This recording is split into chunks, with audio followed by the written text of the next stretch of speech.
Assalamualaikum warahmatullahi wabarakatuh. Bismillahirrahmanirrahim. Di sini saya akan mempresentasikan laporan praktikum fisiologi saya yang bertemakan elektrokardiografi. Skenario, seorang pria berusia 57 tahun datang ke pusat gawat darurat dengan keluhan nyeri dada yang menjalar ke rahang dan lengan kiri. Pasien mengatakan dirinya merasa cemas, keluar keringat dingin dan merasa sesak nafas. Riwayat medis yang lalu memberikan informasi yang signifikan untuk diabetes tipe 2 dan hiperlipidemia. Pada pemeriksaan, pasien tampak dalam keadaan distres sedang dan cemas. Hasil EKG memperlihatkan bukti adanya infak miokard akut pada lid inferior. Dokter di ruang gawat darurat mencurigai arteri koronaria descendens anterior kiri merupakan pembuluh darah yang terkena pada infak tersebut. Kemudian pertanyaan kasus. Pertanyaan pertama, bagaimana dugaan gambaran segmen SD pada hasil EKG kasus ini? Kedua, pada lead manakah Anda akan melihat perubahan pada segmen ST ini? Pertanyaan nomor 3, keadaan apakah yang direpresentasikan oleh gelombang T? Jawaban kasus. Bagaimana dugaan gambaran segmen ST pada hasil EKG kasus ini? Pertama-tama kita harus mengetahui apa itu penyakit jantung. Penyakit jantung adalah penyakit yang disebabkan karena sumbatan arteri pembuluh jantung. Sumbatan terjadi oleh karena adanya aterosklerosis pada dinding arteri pembuluh jantung. Infak miokard akut adalah suatu keadaan kematian jaringan otot jantung akibat ketidakseimbangan antara kebutuhan dan suplai oksigen yang terjadi secara mendadak. Penyebab paling sering adalah adanya sumbatan pembuluh jantung, terjadi gangguan aliran darah yang diawali dengan hipoksia miokard, di mana infak miokard akut itu dibedakan menjadi dua, yaitu infak anterior yang kemungkinan disebabkan adanya gangguan pada cabang descendens anterior kiri, sedangkan infak inferior bisa disebabkan oleh arteri koroner kanan. Berdasarkan ketebalan dinding otot jantung yang terkena, maka infak bisa dibedakan menjadi infak transmural dan subendokardial. Kerusakan pada seluruh lapisan miokardium disebut infak transmural, sedangkan jika hanya mengenai lapisan bagian dalam saja disebut infak subendokardial.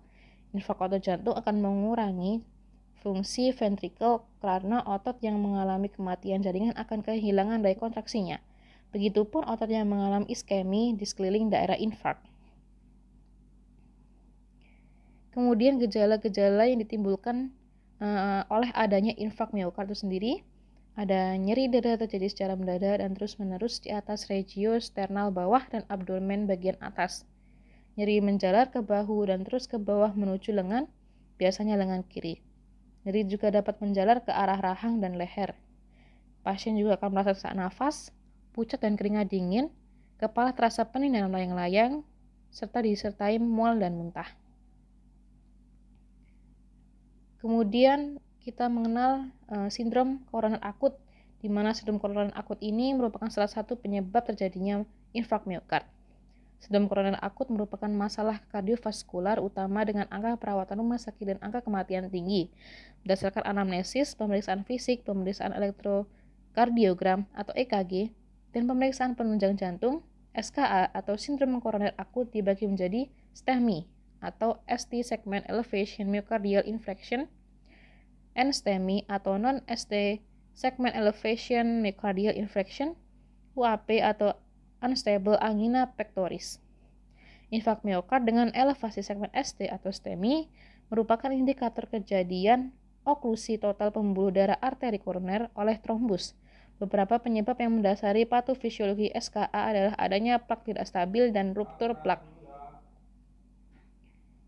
Kemudian di sini gambaran segmen ST pada hasil EKG pada kasus infak miokard khususnya pada bagian anterior. Di sini terdapat perubahan daripada segmen ST akibat infak anterior yang terlihat spesifik. Pertanyaan nomor 2, pada lead manakah Anda akan melihat perubahan pada segmen ST? Infak dinding anterior akut diperlihatkan EKG pada 3 sadapan ekstremitas bipolar standar dan 1 sadapan dada atau sadapan V2. Gambaran diagnostis paling penting pada EKG ini ialah potensial cedera yang sangat kuat pada sadapan dada V2. Bila kita tarik sebuah garis potensial 0 horizontal melewati titik J pada EKG, dapat dijumpai potensial cedera negatif yang kuat selama interval T dan P. yang berarti bahwa elektroda dada pada bagian depan jantung berada pada suatu daerah berpotensi negatif yang kuat. Dengan kata lain, ujung negatif vektor potensial cedera pada jantung ini menempel pada dinding depan dada. Hal ini berarti bahwa arus cedera keluar dari dinding anterior ventricle yang menegakkan diagnostik infark dinding anterior. Dengan melakukan analisis arus cedera pada sadapan 1 dan 3, dapat dijumpai suatu potensial negatif pada sadapan 1 dan potensial positif pada sadapan ketiga. Hal ini berarti bahwa faktor resultan potensial cedera pada jantung adalah kira-kira plus 150 derajat dengan ujung negatif menjurus ke ventrikel kanan. Jadi pada EKG yang khusus, arus cedera terutama datang dari ventrikel kiri dan dari dinding anterior jantung. Oleh karena itu dapat disimpulkan bahwa infark dinding anterior disebabkan oleh trombosis cabang descendant anterior arteri koronaria kiri. Nah, di sini kita dapat melihat di sebelah kiri ada sebuah tabel yang menunjukkan lokasi infark berdasarkan sadapan EKG. Karena pada kasus ini infark miokard yang ditunjukkan adalah infark anterior, maka lokasi infark tersebut berada di V1 sampai dengan V4. Diagnosis STEMI ditegakkan pada pemeriksaan EKG didapatkan elevasi segmen ST persisten di dua sadapan bersebelahan. Menurut lokasi anatomis infark miokard, temuan abnormalitas EKG adalah sebagai berikut, sesuai tabel nomor 2 tadi, di mana infark anterior adanya berupa EKG ST elevasi pada lead V1 sampai V4 disebut infark anterior. Infark anterior terjadi bila adanya oklusi pada left anterior descending atau LAD.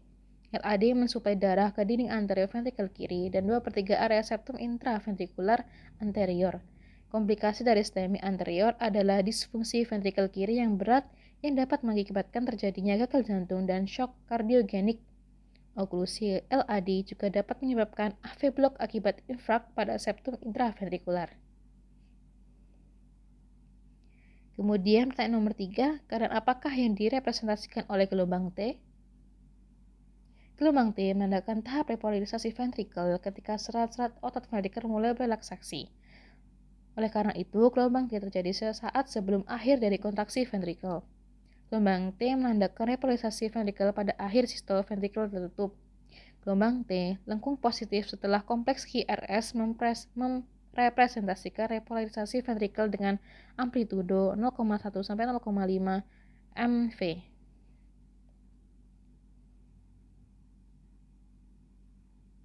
Kesimpulannya, infark miokard akut adalah suatu keadaan kematian jaringan otot jantung akibat ketidakseimbangan antara kebutuhan dan suplai oksigen terjadi secara mendadak. Penyebab paling sering adalah adanya sumbatan pembuluh jantung. Terjadi gangguan aliran darah yang diawali dengan hipoksia miokard. Sebagian besar penyumbatan terjadi pada arteri koronaria, baik dekstra maupun sinistra. Infark miokard dapat mengurangi fungsi ventrikel sehingga melemahkan kontraksi otot jantung. Sindrom koroner akut dibagi menjadi STEMI, NSTEMI, dan UAP, di mana infark miokard dibagi menjadi dua, yaitu infark anterior yang disebabkan adanya gangguan pada cabang descendant anterior kiri dan infark inferior yang disebabkan oleh arteri koroner kanan. Pada pemeriksaan KG, infark anterior terjadi pada lead V1 sampai V4. Terima kasih, sekian dari saya. Mohon maaf apabila ada kesalahan dalam perkataan. Berikut ada referensi yang saya gunakan. Terima kasih. Wassalamualaikum warahmatullahi wabarakatuh.